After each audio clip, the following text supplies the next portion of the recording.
The best spies are the people you never suspect. At first glance, no one would have thought Virginia Hall would become a dangerous spy. This American woman had grown up in Baltimore, Maryland, at a time when there were not many opportunities for women. Her mother had one dream for Virginia: to marry a wealthy husband. Yet, anyone who met Virginia knew that married life in the country would never do. Even as a young girl, Virginia dreamed of adventure. She was a natural leader who dared to be different. Growing up in the 1910s, she preferred wearing trousers rather than dresses. She loved the outdoors and went hunting with her father. Most importantly, she wanted independence and a career of her own. This young woman would become one of the most dangerous spies in history. Working during World War II, Virginia Hall gathered secret information and recruited people to join the fight against Nazi Germany. There was one thing that she was particularly good at: getting her fellow agents out of jail. It wasn't long before she was on the most wanted list. The German secret police gave her the nickname the Limping Lady. Why? Because Virginia Hall had lost her leg during an accident when she was 27 years old. Today, you'll be hearing about just a few of Virginia's adventures. But believe me, there is so much more to this courageous woman's life. This is the story of Virginia Hall, the spy no one could catch.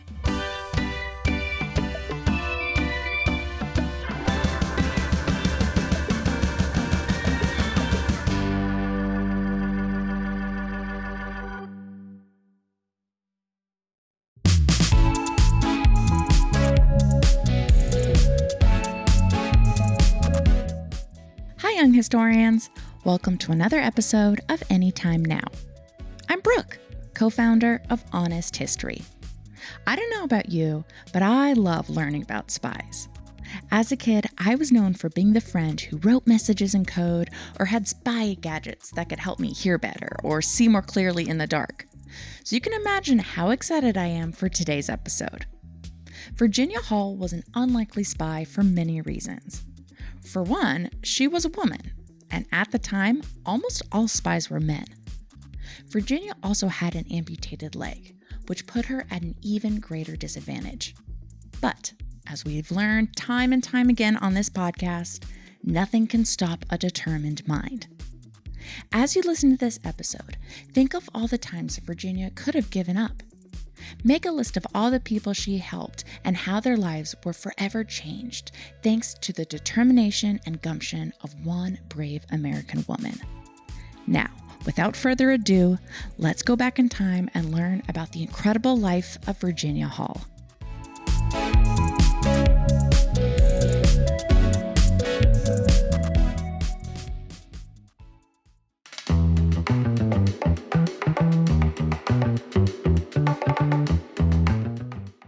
It was a clear morning in December in 1933. Virginia Hall was in Izmir, Turkey, and she had just gotten a job working at the American embassy there. It was not exactly the job she wanted. Her dream was to become a diplomat. A diplomat's job is to talk to people and keep good relations between the governments of different countries. In Turkey, Virginia spent a lot of her time behind a typewriter, writing and filing documents. She did not want to be sitting at a desk her whole life. She wanted to be out meeting people. But Virginia was determined to make the most out of the opportunity. For her, this meant spending a lot of her spare time outside. She loved exploring the beautiful lagoons and marshes of Turkey. Little did she know that her life was about to change forever. That December morning in 1933, Virginia had gotten some friends together to go on a hunting trip.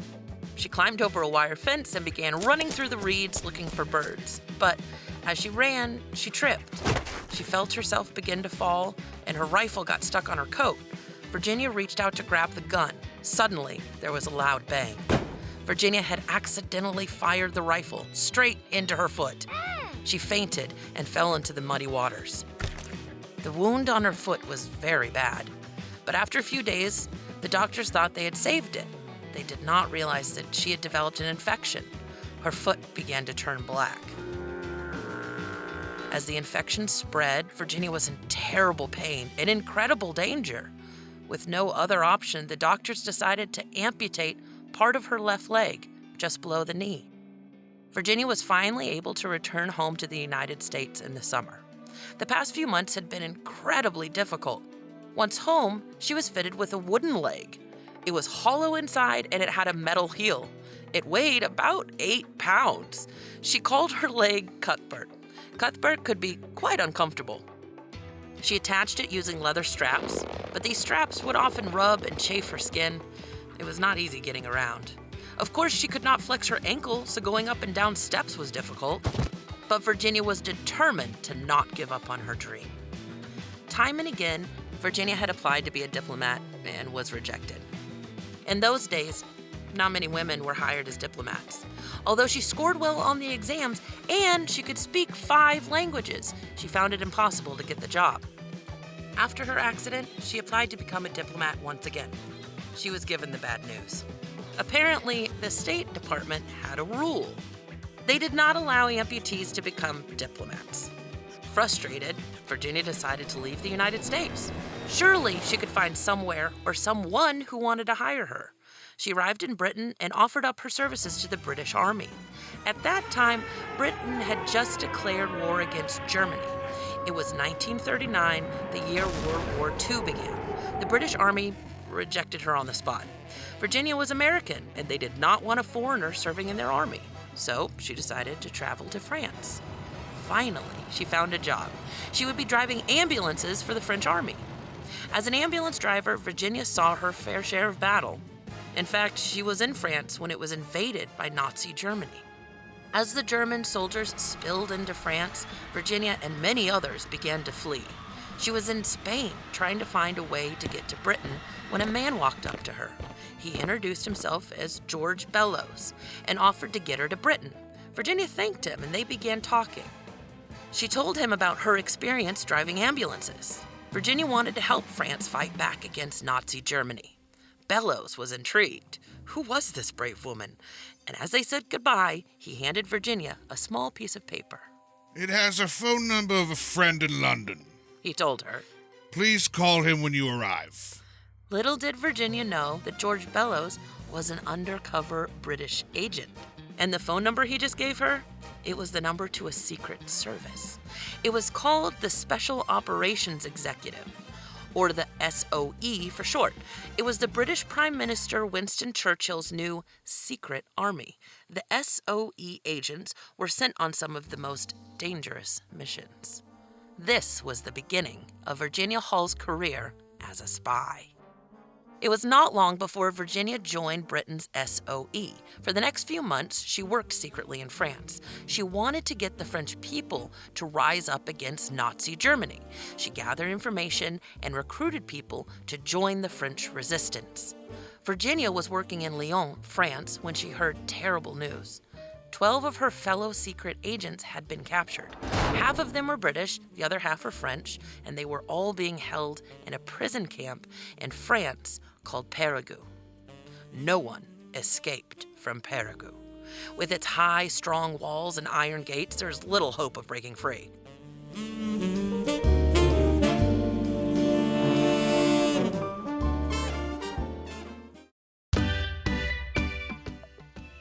Hi, young historians. Time for a quick break from this amazing story to tell you a bit more about Honest History. If you're enjoying this episode, then you'll love Honest History's magazines and books. Each one is filled with important adventures through the past, like the story of Cheng Yi Sao, a Chinese woman who commanded one of the largest pirate fleets in history, to Mansa Musa from Africa, one of the wealthiest people to ever live. You can pick up a copy or subscribe and receive 3 issues delivered straight to your doorstep every 3 months. Just go to honesthistory.co and use code ANYTIMENOW for a 10% discount. That's honesthistory.co and special promo code ANYTIMENOW. Okay, let's get back to the story.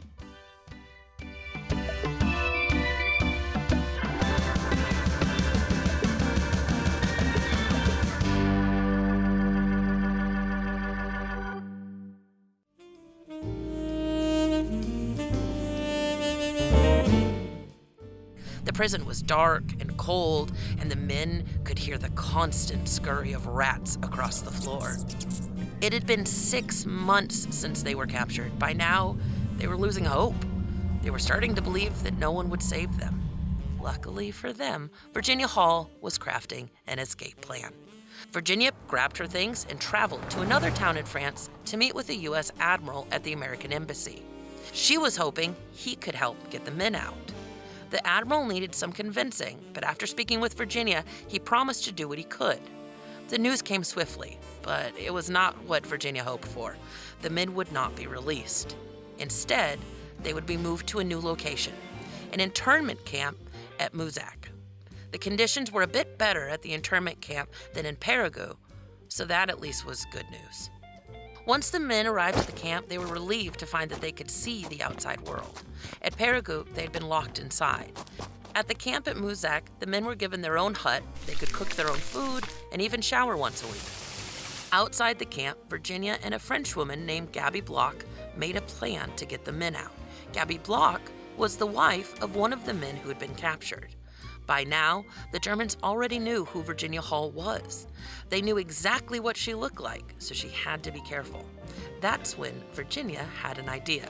It was incredibly dangerous if they got caught, but Gabby Bloch was willing to take the risk. The plan was this. Bloch would deliver clothes, books, and food to her husband inside the camp.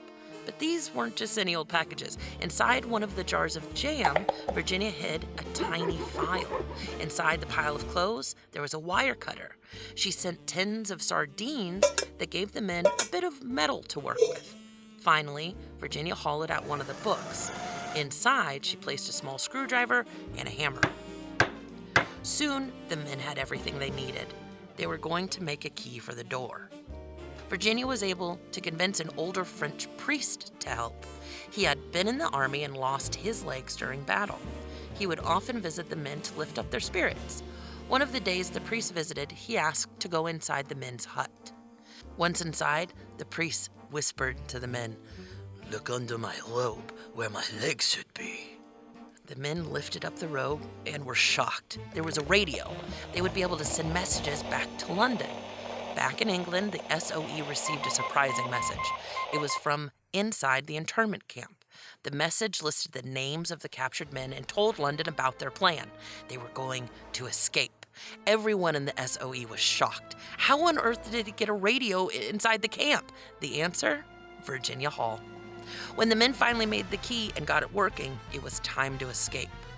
Virginia was going to send a signal to the men when everything was ready. What was the signal? It was an old lady and 3 children. On July 15th, the men saw this woman and the children pass by the camp. That was their sign. That night, they were going to break free. As it grew dark, the men began preparing. They stuffed rags under their bed sheets to make it look like people were sleeping inside the beds. Then, they waited for another signal. When it was clear, one of the guards would climb to the top of the watchtower and ignite his cigarette lighter. They waited. Hours and hours. Was it all a trap? Would it work? Finally, at 3 a.m., they saw a light. The men took the key they had made, placed it into the door, and turned it. They heard the click and quietly pushed the door open. The men winced as the door creaked loudly. Thankfully, the sound did not draw any attention. One by one, the 12 men ran to the fence and climbed beneath the barbed wire. The last man was nearly caught when a guard found him, but to their surprise, the guard said, "Don't make too much noise," and walked away. The men breathed a sigh of relief. They had escaped. They ran for a couple of miles in the darkness. Eventually, they could hear the sound of a car engine. It was their getaway car. Virginia made sure it would be there waiting for them. The men jumped into the truck and drove off into the night. For 2 weeks, they hid in an abandoned house in the forest. All the while, photographs and news of the men spread. The Germans searched high and low for the escaped prisoners. Finally, when the hunt died down, the men began their journey to Lyon to find Virginia Hall. From there, she would help them travel back to London. Along the way, Virginia found them safe houses. To the SOE's surprise, all 12 men made it safely to London. They did not think it was possible. Virginia had organized the entire escape right under the noses of the German secret police. To this day, agents still talk about Virginia and the men's escape from the internment camp. For the rest of the war, Virginia would continue to outsmart her enemies. After working for the SOE, she joined the American Secret Service. Disguised as an old French goat farmer, she watched the roads and gathered information about the Germans. She learned how to operate a radio and risked her life sending messages. And you know what? She was never caught. The Germans called her the most dangerous of all the Allied spies. After the war, Virginia joined the newly formed Central Intelligence Agency, or the CIA. She was one of the first women the CIA hired. Virginia Hall broke barriers, both as a woman and a person with a disability, to become one of the most successful spies during World War II. Today, the CIA is on the lookout for officers exactly like Virginia. The perfect agent is someone who's a leader, who can talk to people, who's competitive, curious, and adventurous. And most importantly, a good agent is someone who can solve problems. That is exactly how we would describe Virginia Hall.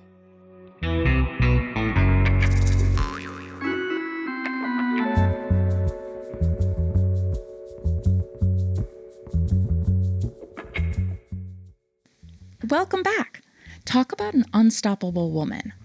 Virginia Hall is someone we can all look up to for so many reasons. She knew what she wanted to do with her life and never let the fear of rejection stop her from chasing her dream. She was also a leader and an innovative thinker.